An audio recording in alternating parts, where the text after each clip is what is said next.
the A's really saved my life because during the summer, it was really the joy of Oakland. You know what I mean? Like everybody in our neighborhood would go to A's games all the time and talk about it.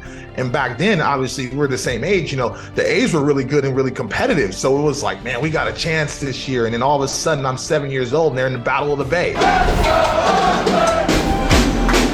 All right, Train, I got to start like this because in terms of the Oakland Coliseum, I don't know many ball players that have the resume you do there or did there. You played a high school game there. You also only played one Major League Baseball game at the Oakland Coliseum. Both of those, well, one of them's easy to believe in high school. The Major League part's hard to believe, kind of. Yeah, you know, majority of my career, I'm a National League guy. And so, you know, Jim Leland actually, when I was on the Tigers, came up to me and said, you know what, D-Train, you're absolutely terrible, but I think you're going to be good in Oakland. You pitched 4 innings that day. Yeah, he gave me a chance to pitch and to be able to warm up down there. You know, I've seen countless of our heroes that we love, especially Smoke and everybody else warm up there. Obviously on the other side, but to see my friends and family, you know, cheering and supporting me. Tell me about the high school part, though. So it was Encinal. It was an NCS game, had to be, right? Mm-hmm. And you were playing, yeah. Who were you playing in that game? We were playing Acalanes in the final, and our starter, Francis Paeso, who was our ace, he was a senior. He only went 2 innings. He was struggling a little bit. So then they went to the number 2, which is a freshman, a gangly freshman named Dontrelle Willis. And my heart was racing. I can equate that, honestly, Brody, to me coming in out of the bullpen in the World Series. That's what the energy was. And so, you know, I was doing well, and then all of a sudden I give up a home run off the foul pole, and we end up losing the game. And I cried like a baby at Jack in the Box. I cried like a baby all the way home. And you know, I didn't want to go to school the next day. And then all of a sudden, everybody was telling me how proud they were of me. But it was a really cool experience because the Coliseum is a cathedral to all of us that are baseball fans and baseball players in the Bay Area. So, you know, I still have some of my Coliseum dirt in my garage that I took from that game. And so it was just a cool experience to play there, man. It's a cool atmosphere, and it's a beautiful ballpark when you're on the field. So what you're saying is the only homer you ever gave up at the Coliseum was when you were, what, like 14 years old, 15 years old as a high schooler. Oh, every time I see that foul pole, it's like they could have moved it a little bit or something like that. Some Bay Area wind could have moved that, but no, it was a fun experience to be able to play there. It was the metal bats. Nobody would have took you deep with a wood bat. Hey, so what was your childhood memories, your earliest memories of going to the Coliseum? And maybe it was the baseball on the field. I know you mentioned Dave Stewart and a lot of those Bash Brother era players, but was there anything else that like just kind of brings your mind back to when you were a kid going to that stadium for the first time? Absolutely, 1,000%. Originally, my grandmother raised me. We stayed in a house right across the street from Wendy's, right next to 35th Avenue and High Street. So we used to go to A's games all the time. And I remember getting like a Carney Lansford bat. And back then they gave away real bats. Right, so this thing is like literally like a brontosaurus leg. You know what I mean? I'm trying to carry it. And so, you know, the experiences of going to A's games, you know, we're 2 exits away on the BART from the stadium. And so we went to countless A's games, Brody. I mean, like our house was surrounded by being at home or at the game by 7:05. I mean, it was that important to be around. And so when I talk about the A's, you know, with my grandfather and my grandmother, the A's really saved my life because during the summer, it was really the joy of Oakland. You know what I mean? Like everybody in our neighborhood would go to A's games all the time and talk about it. And back then, obviously, we're the same age. You know, the A's were really good and really competitive. So it was like, man, we got a chance this year. And then all of a sudden, I'm 7 years old and they're in the Battle of the Bay. And so, you know, the Bay Area stage. And so it was really, really cool to just be around my family and see how much joy they had seeing, you know, the city of Oakland represented at the highest level. And so once I picked up a baseball, all I wanted to be was Dave Stewart. All I wanted to be was, you know, Carney Lansford, Mike Bordick. You know what I mean? Ooh. If you look at all these names, it was like, you know, it's so funny because I just saw Walt Weiss. And when he saw me, he just started smiling because he knows I'm going to be like, man, you Walt Weiss, man, you my grandmother's favorite player. And so, you know, all these guys were staples in our house. And so it was just important every time. We probably went to I mean, as a child, Brody, I mean, no cap, like probably 100 ball games. I mean, jeez. I can tell you every giveaway that I've had in my life. And so it's been, you know, really instilled in our lives that the A's are important. So again, it was hard to just see what happened, just a month ago. I've known you for a while, and I've heard you say this on multiple occasions, what you just said, the A's saved my life. I don't know, like, how can we appropriately elaborate on that? Because I guess what I need to consider is, what's the alternative here, Dontrelle? Like, if there were no Oakland A's growing up, when you say they saved your life, are you saying, like, the course of your life or what you turned out to be and do would have been drastically different and maybe almost in a fearful way? Is that kind of where you're going? Absolutely. I wouldn't be here. I wouldn't be here. I can say that with my chest that I wouldn't be here. Obviously, this being from the Bay Area, a lot of our friends and family members, it's easy for us to get into things that aren't positive. Yeah. And so, athletics in the Bay Area is very important to us, and having our names ring out is very important to us. Everywhere I go, if somebody else is from the Bay Area and they meet me, the first thing they say is, "Hey man, you're a Bay Area guy." And they say it with pride. And so a lot of that is surrounded because of the teams that represent us, whether it's the A's, whether it's the Giants, whether it's the Raiders, whether it's the Warriors, and so as a child growing up and trying to find myself in front of a household that's full of athletes, how can I be impactful? And I thank God that the A's were there. Baseball was there. I got to see the world at a young age because of baseball. I got to learn how to play with others that weren't necessarily from my race or background because of baseball, because of the A's, and seeing the joy at the stadium from the Hispanic community, the white community, the African-American community. And that's what I mean about the A's being the joy of summer in the Bay Area. I've seen a lot of brawls at Raiders games. I haven't seen one person fight at an A's game. No disrespect, but it's just one of those things where we're all encompassed in one goal, and that's seeing the green and gold be successful. And then regardless of what generation you are, you've seen the A's be successful. So, regardless of the stale nachos or the troughs that we got to pee in, this is our home. And, we took pride into it. And so that's what I mean about, the A's being able to save my life, because I don't know what I'd be doing or what situation I would be in if I didn't have the Oakland A's in my life. You're right. It's a really good melting pot. And I say this in the present tense. I guess maybe at some point I'll say it in the past tense. It was a really good melting pot at the Oakland Coliseum. And you also know this about me. I grew up, one of my first jobs was covering high school sports, including D-Train as one of the Encinal Jets. But when I traveled around the East Bay, whether it was the Oakland Athletic League or, places like Berkeley, El Cerrito, San Leandro, Hayward, up and down 880, that was a time and place when the Raiders, the A's, and the Warriors all called the East Bay home. And I know you're a big Raiders guy, too. I won't hold that against you entirely. But my point is, with no Raiders, with no A's, with no Warriors now in the East Bay, it kind of makes me a little concerned that there's less inspiration for young people coming up, like yourself, like you did.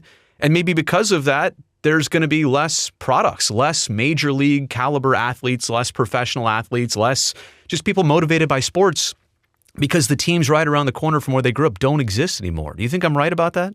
You're 1,000% right. I mean, dreams are beautiful, especially when they're positive.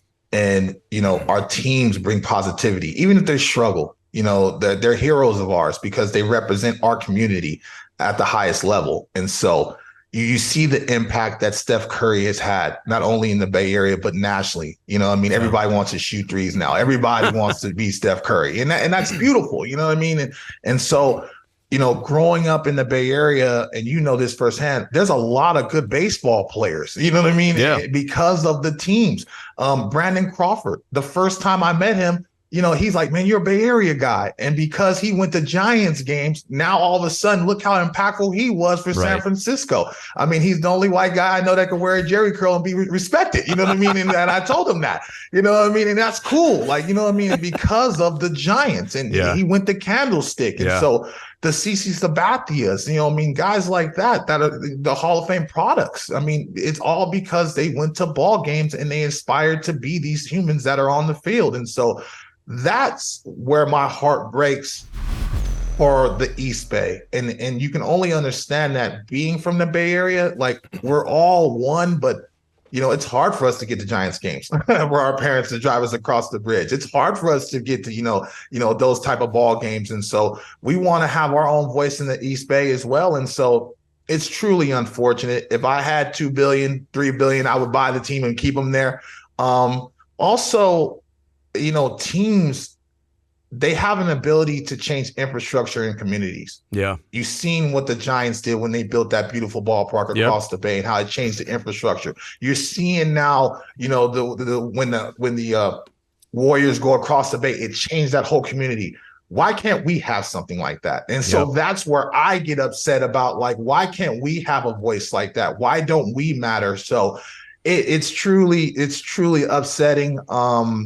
And it's unfortunate. And I just hope and I pray something happens to be able to keep them in Oakland.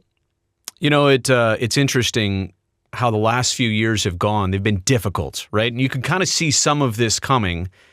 And this summer was so traumatic to actually say goodbye. While you were doing broadcasting for Fox and for Apple around the country, and people know that you're from the Bay Area, what were they saying to you about seeing the A's, understanding that situation, seeing some reality of this move, at least to Sacramento and maybe Las Vegas? What were people saying to you, kind of knowing your connection? It's not funny, but the way, even to this day, they're like, Oakland, man, I just can't believe it. Right. Like, you know what I mean? It's disbelief. It's unfortunate. It's how did they mess that up?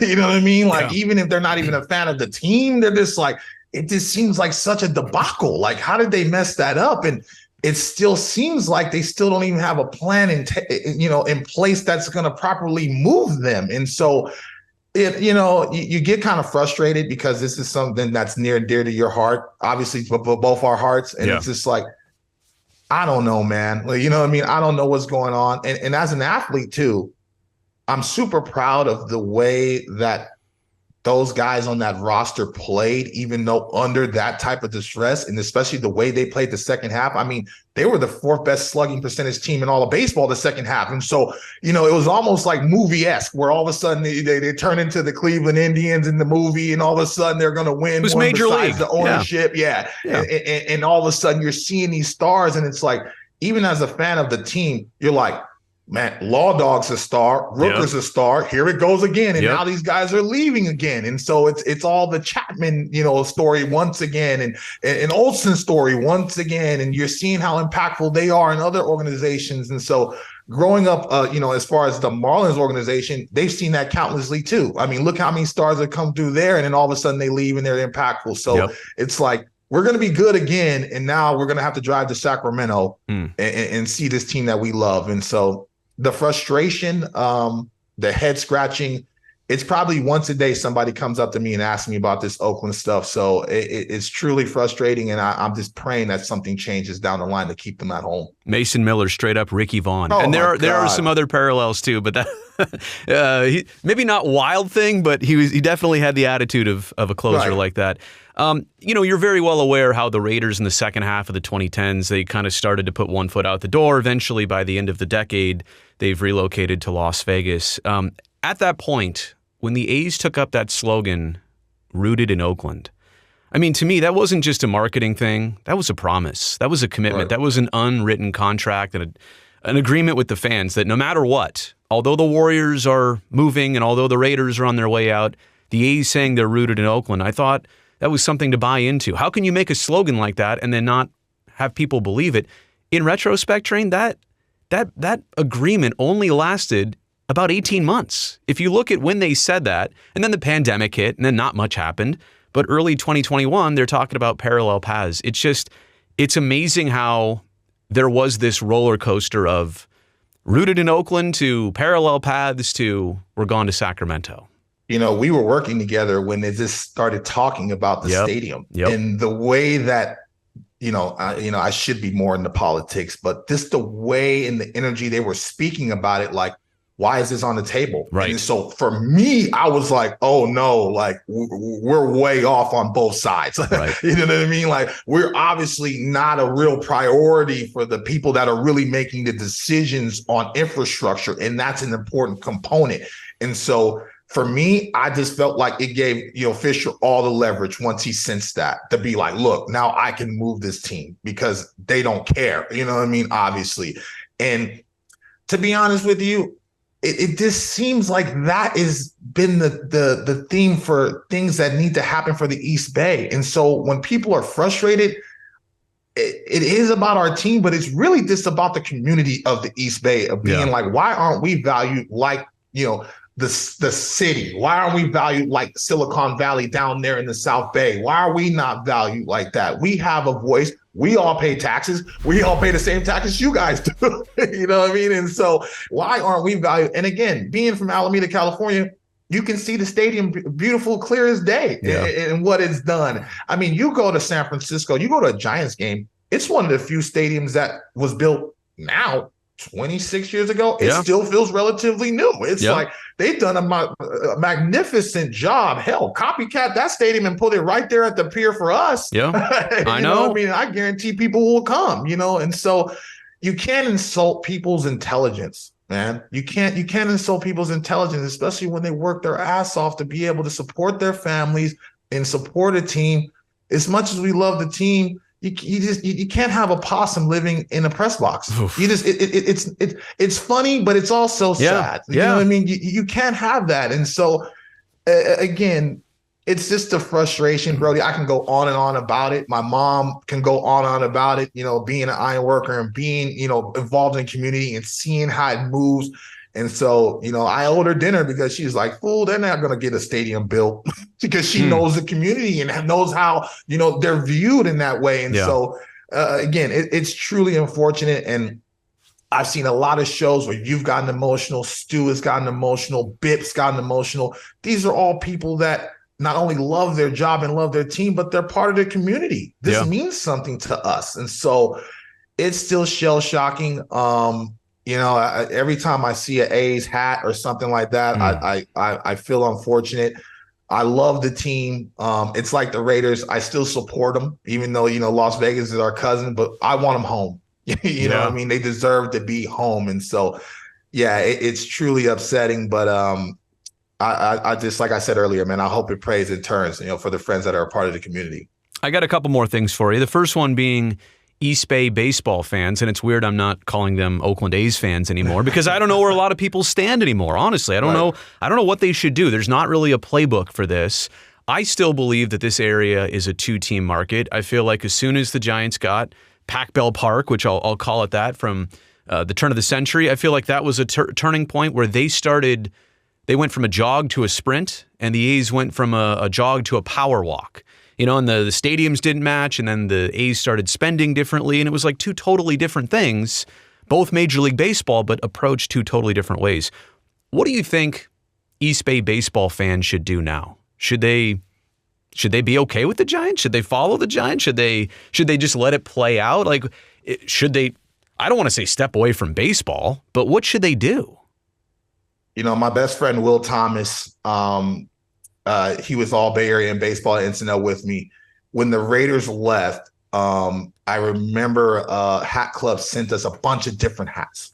And so I had a Raiders fitted one and I had a Niners fitted one. And I tried to put on the Niners one. I really did. I tried to wear it around. I love the colors, I love all, and I love the players too. And Brody, it just felt really awkward to me. You know what I mean? It's not like I hate the team. I support them from afar, but it just felt different. It just was like, I don't know, man.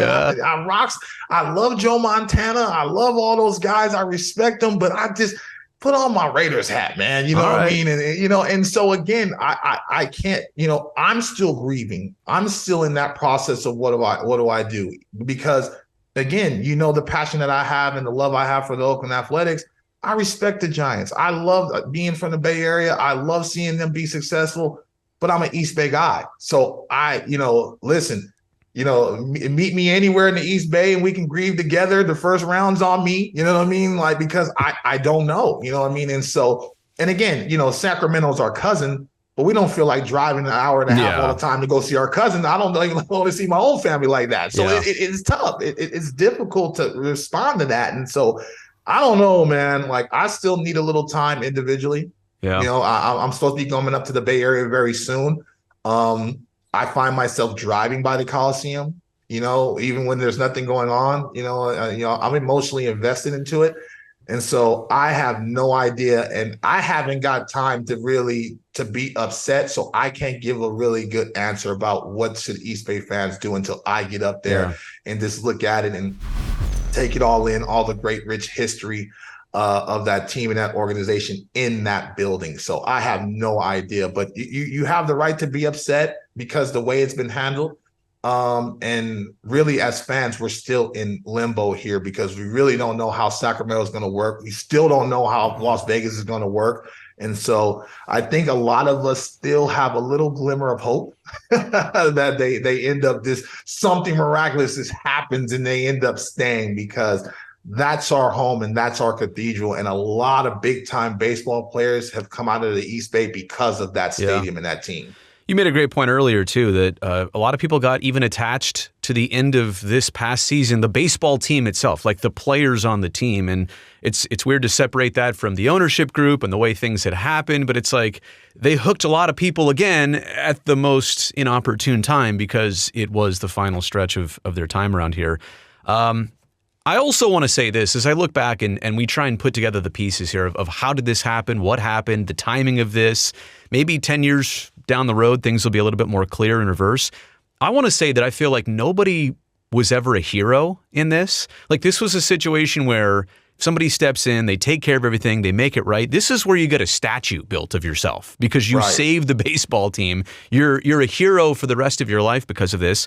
I don't know who that person should have been, could have been, would have been, but nobody really kind of went out of their way to make sure this didn't happen. You have a bunch of daughters, and maybe you'll have grandkids someday.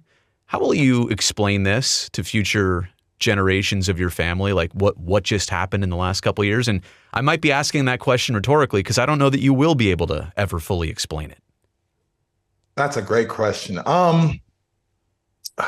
Man, it's funny. You see people with Expos hats now, and they're cool. You know what I mean? Yeah. They're cool now. Well, the hat was always cool, but what it symbols is like we had a team here and we had experience here. We had Vlad Jr., Sr. here. You know what I mean? We had players here, Pedro Martinez. Yeah. And, even though the Olympic Center might have been old, it was ours. You know what I mean? Right. And it brought joy to us in the summertime. And so, you look at the Coliseum. First of all, it's called the Coliseum. You know what I mean? It's to us, to the East Bay, this is a place where I remember it didn't matter what division you were in. Everybody had a saying in high school, we got to play at the Coliseum. We got to play at the Coli. You know what I mean? Yeah. Because it meant something. Kids weren't even really talking about winning the game per se. We just got to get past San Lorenzo to get to the Coliseum. That's it. Like, we just got to get there. And they wanted to get to the Coliseum because regardless of where you were from, that was our home. That was our place. Everybody down south in LA, Dodger Stadium is a cathedral. Well, the Coliseum was ours. And so I think when people talk with the passion that they talk with the A's down the line, I think people will understand, man, that must have been really cool to experience that. Yeah. That must have been really cool to experience the drums, the da-da-da-da-da, tahada, da-da-da-da-da, you know what I mean? Things of that nature, experiencing, seeing Brody talk about the game, Bip talk about the game, Smoke talk about the game, it's just one of those things, man, where you see someone speak of passion when it's not there anymore. You're like, man, that must have been really impactful and it really shaped your life of who you are today. And so I get upset when people say from the East and really don't know the situation. Well, they don't have a fan base. BS. That's not true. Yeah. I don't know one single person that doesn't have an A's hat in their house. You know what I mean? Like, especially from the East Bay, I don't know anybody like that. I mean, and again, how cool were the tailgates? How cool were there to go to experience and get $5 nachos? You know what I mean? And see a good ball game and see them competitive. I mean, my God, they made a movie out of Moneyball and being able to be successful. And I get emotional every time I watch Moneyball. Does your team have a movie? Like, you know what I mean? And so it was so impactful to so many people's lives. That team, that stadium, that organization, the players. And so down the line, I think people are going to speak of it with passion. And right now, I think it's just a grieving process that we can't believe that the next time we want to go see a baseball game, we're going to have to travel really far or travel across the bridge. All right, the last thing is this. Oh, and by the way, I never got to respond when you said earlier about what to do if you're a baseball fan in the East Bay. I don't know, man. I look over there. I see right now, I see Bob Melvin. I see Matt Chapman. I might see Mark Canha sticking around. Yeah. I've never had anything against Gerald Posey, I got Yeah. I don't know. So I know this is a Let's Go Oakland podcast, but it's a personally and I guess we're all trying to figure this out as we go. How are we going to do this? What are we going to do next? What are these feelings I'm even having? It's all hard to explain.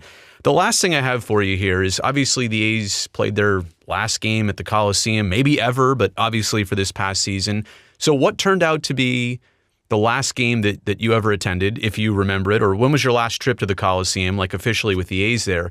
And the other one was, what were you doing on that Thursday, that day game when they played their final game? What were you doing on that Thursday? My last A's game, because I have 9 jobs, was actually one that we worked on the post-game show. I think they were playing the Houston Astros, and nice little crowd, actually, because it's the Houston Astros and they had Altuve. We walked around, and me and you, we just talked about the nostalgia of this place. So it was a couple years. It was a couple years ago. This is a couple years ago. Okay. Yeah, okay. Absolutely. Yeah, this is a couple years ago, and so.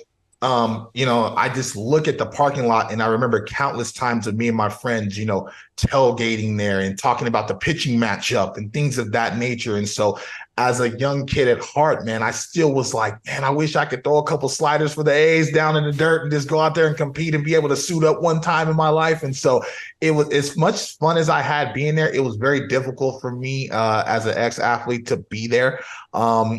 The day that the last game happened, actually, I was on a visit from my daughter in Colorado for a soccer visit. And every time I scrolled up on my Instagram, I just saw people just showing their true emotions on that day game. And so it was very difficult for me as a father.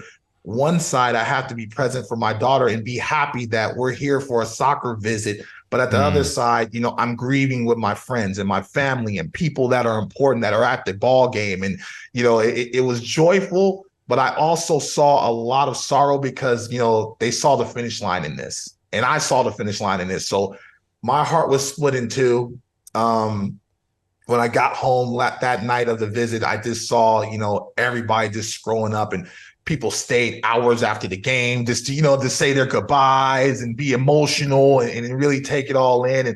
And I kind of felt like I let my friends down because I wasn't there, but I had to be a father too. Yeah. And so it was a really weird day, Brody, to be totally honest with me. It's one of those few days where I felt separated, but it was totally a difficult thing. And I told my daughter about it and she just couldn't understand, well, where are they going? I don't understand. What happened? And so, whether you're a 16-year-old girl or an adult, if you really don't know the components and the makings of what's going on in there, everyone has the same response. Well, why are they moving? I don't understand. They have a stadium. That doesn't make sense. And they're moving to a minor league stadium. And so you get upset. You get upset because that the team and really the fans deserve better. And so, again, like I've said it a couple of times already, I hope that something changes. I'm praying that something changes.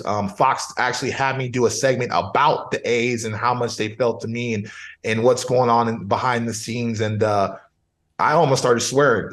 My professionalism almost went out the door, to be totally honest with you, because it's just so near dear to my heart. And I thank my mother. I called my mom and she was emotional about it. She worked at the Coliseum. Everybody knows my mom around the Bay Area, especially the Alameda, Oakland area. And I just told her, thank you for taking me to those games. Thank you for instilling that passion, that love, that joy. A lot of the things that I used on the field is because of the Oakland Athletics. Yeah. You know what I mean? And so it's one of those things. Even looking at you, man, I just oh man, I saw Stu probably 2 months left in the season. I said, "How's my man Brody doing?" He said, And you got to check on your man. I said, I love him. I know. You got to check on your. I was in a bad way, man, for quite some time, to be honest with you. And I'm not laughing at you. No, I'm not laughing. We can laugh at it now. I knew already. Yeah. I knew already. I was like, man, how's my boy? And he was like, you got to check on your boy, Train. You already know. And so, but we're super proud of you. Yeah, I appreciate that. Your professionalism, knowing what's going on, seeing the end.